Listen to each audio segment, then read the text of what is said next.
My name is Jaylani. I live with my husband, Theodore. Together, we run a set meal restaurant. This restaurant, named Sunflower, is a place that my grandfather had lovingly maintained for years. It has many regulars from the local area and has been loved for a long time. However, my grandfather, who had always been energetic as the owner, was also battling cancer. I can't just sit around in a hospital room. I'll work at Sunflower until the end. Even as his condition worsened, my grandfather never complained. He kept serving delicious food with a smile on his face, chatting with regular customers. Today, surrounded by his family, he breathed his last breath. My grandfather named me, his granddaughter, his successor for the restaurant. Maybe he had realized his time was near. He left a detailed will, including instructions about the inheritance of the shop. Accepting my grandfather's will, I decided to become the owner of Sunflower.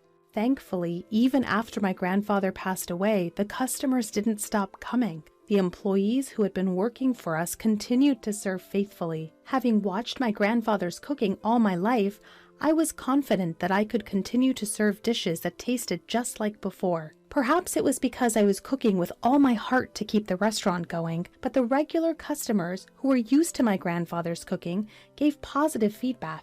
This taste! It's just like your granddad's. It feels like he's still here even though he's gone. The regulars were delighted that they could continue to enjoy my grandfather's flavors. Sunflower has been thriving just like when my grandfather was around, and I'm more motivated than ever. However, since my grandfather passed away, my husband has started to show dissatisfaction. Normally, a man would be the owner of a restaurant. I don't get why you inherited it. I'm his granddaughter. That's why. The restaurant is in my name, but we're running it together, so it doesn't really matter, does it? Well, I guess. My husband seemed to have wanted to be the owner and sometimes vented his frustrations, but I'm the one who mainly cooks. Since my grandfather's time, my husband has mainly been handling the cash register, deliveries, and shopping. An owner who can't cook doesn't quite fit the bill. I could have given in a little and not been so stubborn, but my grandfather had nominated me. Once nominated, I didn't want to disregard my grandfather's wishes. Jaylani, can I have another one of these? Sure, got it. The restaurant is still bustling, and I'm busy every day. Then, one day, someone paid a visit. Hey, big bro. Long time no see. It was my husband's younger brother. This brother-in-law of mine was quite a troublesome character. Despite his age, he didn't hold a steady job and was always flitting about, playing around. To be honest, I found him difficult to handle. Last year, he moved far away, saying he was going to find work, but it seems he quit that job and came back. Oh, welcome back. Despite this, my husband cherished his younger brother. My husband seemed glad that his brother had returned to our hometown. I heard the old man passed away. You took over the shop, right, bro? No, not me. No way! Your wife? Seriously? A woman running a shop? That's hilarious. Unaware of the annoyed looks from the customers, my brother-in-law roared with laughter. I felt silly engaging with my brother-in-law and decided to ignore him. Since we're family, it's free, right? Yeah, sure. My brother-in-law ate a large meal, drank beer, and left without paying. That's how unreasonable he is. Our relatives come here too, but they always pay. It's unfair to make only your brother free, so please charge him next time. It's fine. He doesn't have money. It's okay to give him a break. My husband seemed to be siding with his brother to the end. After that, my brother-in-law regularly visited the restaurant and ate and drank without paying. Each time, I warned my husband, but he would not listen. Perhaps because I was being persistent, my husband became grumpy and talked less. As our relationship worsened, my brother-in-law started coming to the restaurant more frequently. And each time he would whisper with my husband in the back of the kitchen. I'm sure they were bad-mouthing me. I tried not to mind their behavior and kept cooking. While glancing at me working hard, my brother-in-law had this conversation with my husband. Can't we somehow make this restaurant yours, bro? The name is in my wife's name, so... The location is good. There are many customers. Let's make it your restaurant and monopolize the profit. It must be hard being under your wife's thumb like this. Well... yeah, but My brother-in-law had set his sights on Sunflower and was scheming to make it their own. Taking advantage of our marital strife, he was trying to get my frustrated husband on board. But how are we going to make it our restaurant? I have a good idea. The two began to quietly plot. My husband agreed with his brother's opinion, and they decided to put their plan into action. The next day was the restaurant's day off. My husband left early, leaving me alone. Even though it was my day off, I remembered that the kitchen was dirty. I decided to visit the restaurant and spend the whole day cleaning. When I tried to open the door of the shop, it was unlocked. Thinking I'd forgotten to lock it yesterday, I rushed in, and there were my husband and brother-in-law. "Oh, you're here!" I was surprised because the door was unlocked. "It's our day off today. What are you doing?" As I called out, the two of them smirked as if they were up to something. Actually, we have something to talk to you about. Since you took over this restaurant, you've been getting too big for your boots and it's bothering us. I'm not getting big-headed. No, you are. Don't you think so? I do. You're happy because the restaurant's thriving and profitable. What are you trying to say? The two of them spoke as if they were making fun of me, which frustrated me. As I showed my angry expression, my husband started to spread out some documents on the table. I'm sick of your attitude. Let's get a divorce. The document was a filled-out divorce application. Surprised by the sudden announcement, I was stunned. Huh? What? What do you mean? I was shaken, unable to understand what my husband was thinking. The first thing that crossed my mind was about the continuation of the restaurant. There are a few employees, but running the restaurant alone after the divorce would surely be hard. This is too sudden. I don't understand what you're saying. It would be hard for me to keep running the restaurant alone if we divorce. About that, we're going to buy this restaurant. We're going to start it anew as our own, so we want you to leave. I couldn't understand what my husband was saying at all. It's such a waste to continue running a dull diner in such a good location with so many customers. We're gonna make this restaurant better. That's why? Please sign the divorce papers and leave quickly. The two of them were saying such absurd things that I couldn't keep up. This is a restaurant that my grandfather protected. The profits are already enough. We should continue as we have been for the sake of the customers. So you're saying you have no intention to grow? In a little while, a restaurant like this will go out of business. To prevent that, I'm saying I'll start a new restaurant. No matter what I said, I couldn't get through to them. Surely my husband must have been brainwashed by his brother. Well then, we'll buy this restaurant for whatever price you want. We'll be able to earn it back quickly, so any price is fine. I couldn't stand the bullying attitudes of the two of them. All right. If that's the case, I'll sell it for $50,000. Please wait for 2 weeks while I prepare the divorce papers and the contract. And during those 2 weeks, neither of you should come to the shop. Once I said I was selling the shop, the two of them were in high spirits. There was a reason I was giving up the shop so easily. They were selfishly talking without knowing about it. In the meantime, I managed to run the shop alone. Huh? Where's your husband? Well, we're actually getting a divorce. What? So suddenly? So, will you be running Sunflower alone then? No, my husband is buying the shop. I'll be leaving in 2 weeks. The customers were surprised and looked genuinely disappointed. But there's some good news too. I quickly distributed flyers that I had made to the customers. When they saw it, their expressions immediately relaxed.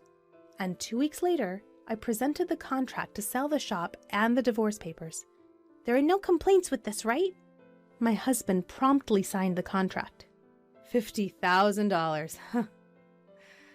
I'll transfer it to your account right now. So this is my shop from now on. My husband and brother-in-law were ecstatic. With them out of the corner of my eye, I packed up my belongings and left the shop. On my way to file the divorce papers, I was excited to see what the two of them were going to do next. My ex-husband and brother-in-law immediately started running the shop. We've explained the situation to the employees, and even without Jaylani, the shop should run fine. All right, let's make some money. With that, the two of them began to prepare for the day with enthusiasm. At 10 o'clock, when the shop usually opens, a different scene unfolded. Why aren't the customers coming? There were no customers who usually came as soon as the shop opened. The employees who had always been diligent about coming to work weren't at the shop either. My ex-husband tried calling the employees, but no one was answering. They had never experienced anything like this before, and the two of them began to panic. Rushing out of the shop, my ex-husband noticed a regular customer walking by. Hey, you're our customer, right? Huh? Oh, yeah. I've been worried because you haven't come in yet. Come on in. Didn't you say the wife quit the shop? I was coming here for her cooking, so maybe I won't come anymore. Don't say that. We'll definitely serve something delicious. My ex-husband somewhat forcefully guided the customer into the shop. The customer reluctantly entered the shop and started to look at the menu to place an order. What's with this menu? Since I'm the shop owner now, I've decided to drastically change the menu. The traditional sunflower set meals were nowhere to be found on the menu. The menu was filled with foreign words, and it seemed difficult for the customer to understand, causing a drop in enthusiasm even before ordering. Then I'll have this steak. Understood. My ex-husband and brother-in-law enthusiastically started cooking. The customer, who had never seen my ex-husband cook, anxiously awaited the meal. Hey, is it ready yet? Sorry for the wait. Finally, 40 minutes after the order was placed, the meal was ready. When the steak was brought to the table, the customer's eyes widened in surprise. What is this? What my ex-husband served could hardly be called a meal. There were only 3 pieces of meat in the center of the plate. The outside was burnt, and the inside was raw. There was no sauce or anything else, just a bowl of bread and soup. We used high-quality ingredients, so we only used salt and pepper for seasoning. We cooked it to bring out the aroma of the outside and enjoy the rare inside. The customer didn't touch the steak, which looked like a failed dish at first glance. Upon closer inspection, the soup appeared to be instant. I'm sorry, but I can't eat this. The disgruntled customer stood up, ready to leave the shop. My ex-husband was shocked that not a single bite was taken. Customer, you still have to pay. That will be $30. $30? You're joking! I can't pay for this garbage-like meal? The furious customer stormed out of the shop. Taken aback by the unexpected turn of events, my ex-husband and his brother were stunned. At the same time, they realized they were in a dire situation. Neither my ex-husband, who had barely ever cooked, nor my freeloader brother-in-law could possibly run a restaurant. They should have realized this if they thought about it, but they were too focused on making money. From that point on, not a single customer visited the Sunflower under their management. Meanwhile, I had started a new shop in a different location. It's Sunflower 2. The employees who had worked at the original Sunflower are also with me. This shop was also inherited from my grandfather. My grandfather had been concerned about the aging Sunflower and its durability, so he had built a new shop in a different location. He wanted to announce the new shop once it was finished, but he passed away before the shop was completed. This shop was entrusted to me. I had not disclosed the existence of this new shop to my ex-husband. During the 2 weeks I handed over Sunflower, I advertised the new shop. Regular customers who wanted to eat my food all followed me. Thanks to that, the shop has been bustling since its opening day. We have enough margin to hire a few part-time workers. Since I have the $50,000 I received from my ex-husband, I can also add to the employees' salaries. Here, I began to offer my original dishes. To broaden our customer base, I came up with menus for younger people and even weaning food that small children could eat. This has attracted a lot of attention, and the number of families visiting has increased. While keeping my grandfather's flavors, I'm growing the shop to fit the times. The daily hustle gives me a sense of fulfillment. Meanwhile, my ex-husband and his brother were at a loss in the old Sunflower. They had borrowed a large amount of money to pay me $50,000, and now they are receiving demand letters. What are we gonna do about this? You're the one who suggested this, right? Figure it out! The brother-in-law, whose predictions had gone awry, was holding his head in his hands. Then he had an idea. I've got a great plan. Hatching a scheme, the two of them suddenly showed up at my bustling restaurant during the busy lunch hour. Jaylani, please help us! Despite the restaurant being packed with customers, the brother-in-law was shouting loudly. My brother hurt his arm and can't cook anymore. We'll give the old restaurant back. Could you return the money as well? You guys took over the old restaurant, remember? You signed the contract. You need to take responsibility and make it work. I brushed off the brother-in-law's plea and was about to return to my work when my ex-husband appeared from behind him, looking pained. Jaylani, help me. Thinking he was being overly dramatic, I was about to turn back to the kitchen when the restaurant became noisy. Whoa, what's that? That looks painful. Is he okay? When I looked towards my ex-husband, seeing the customers stirring, I was taken aback. His fist was covered in a large bruise. Are you really injured? That's what I've been saying. Then go to the hospital right now. I quickly called a taxi and sent my ex-husband to the hospital. During my lunch break, I went to the hospital to check on him. When I arrived, he was just coming out, apparently finished with his examination. As I tried to ask what had happened, the two of them avoided my gaze and hurriedly ran off. Feeling suspicious about their behavior, I decided to inquire at the hospital reception. I believe a man named Theodore was seen here earlier. Has his examination finished? I came to pick him up. Please wait a moment. I had them check on the status of his examination using his name. However, the receptionist was looking puzzled. There's no record of such a consultation. Perhaps he went to a different hospital? My ex-husband hadn't received an examination. Remembering the sight of the two running away, I felt they were hiding something. I quickly set off to pursue them. A few minutes of driving later, I spotted my ex-husband and brother-in-law walking. I immediately stopped the car, grabbed my ex-husband's arm, and called out to him. I knew it! Looking at the fist of the arm I grabbed, the bruise was completely gone. My ex-husband and brother-in-law tried to run, but I mustered all my strength to stop them. Seeing my furious expression, they quickly calmed down. Why is the bruise gone? You weren't injured after all. Well, running a restaurant's hard. The old Sunflower hardly gets any customers, so we can't make money and can't pay back the debt. That's why I pretended I was injured and couldn't continue the restaurant to try to get the money back. I'm appalled. You were trying to deceive me with such a childish lie. I let go of the two. Don't involve me in your affairs from now on. You two figure out what to do with that restaurant. I got back in my car and returned to my restaurant. Through the mirror, I could see the two hanging their heads in shame, which made me feel pathetic. Afterwards, the two quickly put Sunflower up for sale. I think they made that decision to repay their debt, but due to the building's age, they struggled to find a buyer.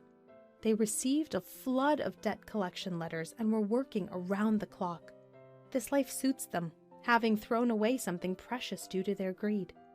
As for me, my newly renovated restaurant is thriving even more than before, with sales doubling. One of my regular customers offered to apprentice with me, so now I have a disciple. I often remind him that running a restaurant is not as easy as my ex-husband thought. I want to continue to carry on my grandfather's restaurant for the foreseeable future.